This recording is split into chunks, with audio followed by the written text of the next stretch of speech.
क्या हिजाब विवाद का इस्तेमाल कुछ स्वार्थी तत्व देश की छवि खराब करने के लिए करना चाहते हैं? क्या हिजाब विवाद को सीएए के खिलाफ हुए आंदोलन की तरह पूरे देश में फैलाने की साजिश हो रही है? ये सवाल इसलिए उठ रहे हैं क्योंकि कर्नाटक का एक छोटा सा विवाद धीरे धीरे देश के 8 से ज्यादा राज्यों में पैर पसार चुका है। कर्नाटक के शिक्षण संस्थानों में यूनिफॉर्म जैसे छोटे विवाद को लेकर तमिलनाडु, पंजाब, पश्चिम बंगाल, तेलंगाना, उत्तर प्रदेश, महाराष्ट्र और दिल्ली में प्रदर्शन शुरू हो गए हैं।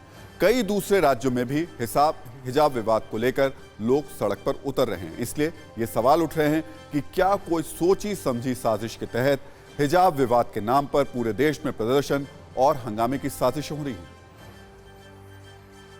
कर्नाटक हिजाब प्रकरण का जो मुद्दा है, मैं इस पर यह कहना चाहती हूं कि ये हमारे देश की बहन बेटियों के आत्मसम्मान पर हमला है। हमारे हिजाब पर या हमारे आंचल पर हाथ डालने वालों के हम हाथ काट देंगे। इस पर राजनीति करना नीचता की पराकाष्ठा है। अब ये कलयुगी रावण हमारे आंचल का, हमारे हिजाब का चीरहरण करेंगे। जैसे सीए और एनआरसी को लेकर दुनिया में भारत की छवि खराब करने की साजिश रची गई थी, क्या कुछ उसी अंदाज में अब हिजाब विवाद को उछालकर दुनिया में देश की साख को बट्टा लगाने की साजिश हो रही है?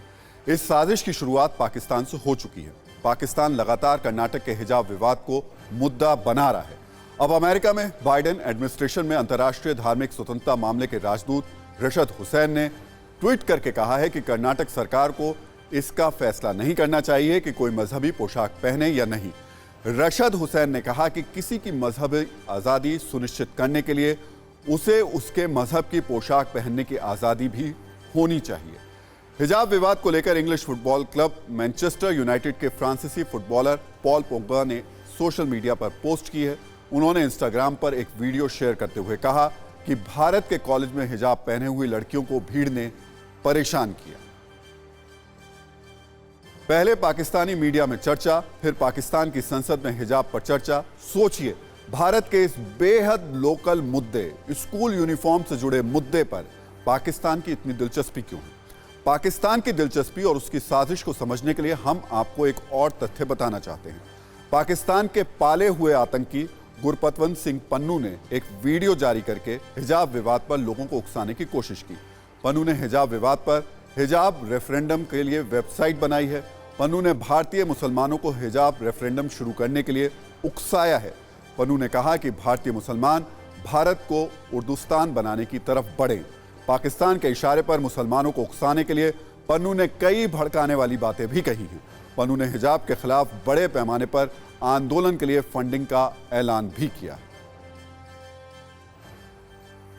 पाकिस्तान पन्नू जैसे आतंकियों की मदद से हिजाब के बहाने भारत में अशांति की बड़ी साजिश रच रहा है। चाक चौबंद भारतीय एजेंसियों की नजर पाकिस्तान की इस साजिश पर भी है। आईबी ने अलर्ट कर आगाह किया है कि पाकिस्तान के इशारे पर दिल्ली, राजस्थान, उत्तर प्रदेश, बिहार, पश्चिम बंगाल जैसे राज्यों में हिजाब रेफरेंडम के नाम पर अशांति फैलाई जा सकती है। इसलिए आईबी ने सभी लोकल पुलिस और एजेंसियों को अलर्ट रहने को कहा है। हिजाब को लेकर हो रहे प्रदर्शन के बीच साजिश वाली बात इसलिए भी पुख्ता होती है क्योंकि हर रोज इस विवाद में नए किरदार की एंट्री हो रही है। बार बार इस विवाद को और भड़काने की साजिशें हो रही हैं। कर्नाटक में अभी हिजाब विवाद खत्म भी नहीं हुआ था कि यहां पर एक नया विवाद सामने आया है। कर्नाटक के स्कूलों से ऐसे वीडियो सामने आए हैं जहां छात्रा क्लासरूम में नमाज पढ़ते हुए दिखाई दे रहे हैं। सवाल, क्या ये जानबूझकर ऐसी हरकतें की जा रही हैं जिससे भावनाएं भड़कें और विवाद बढ़े? हिजाब विवाद को लेकर लोगों का आक्रोश भी दिख रहा है। एक तरफ हिजाब के समर्थन में लोग सड़क पर उतर रहे हैं, वहीं दूसरी तरफ हिजाब के विरोध में भी लोग सड़क पर उतरने लगे हैं। जम्मू और पुणे में लोगों ने सड़क पर उतरकर हिजाब समर्थक लोगों का विरोध किया। हिजाब के समर्थन में हो रहे विरोध प्रदर्शन और हंगामे से लोगों में नाराजगी भी है। हिजाब को लेकर चल रहे विवाद के बीच अब बात आगे समान नागरिक संहिता की भी होने लगी है। हिजाब विवाद ने एक बार फिर समान नागरिक संहिता की चर्चा में उसको ला दिया। सिविल कोड का ड्राफ्ट तैयार करेगी। इस यूनिफॉर्म सिविल कोड का दायरा विवाह, तलाक, जमीन जायदाद और उत्तराधिकार जैसे विषयों पर सभी नागरिकों के लिए समान कानून, चाहे वो किसी भी धर्म में विश्वास रखते होगा।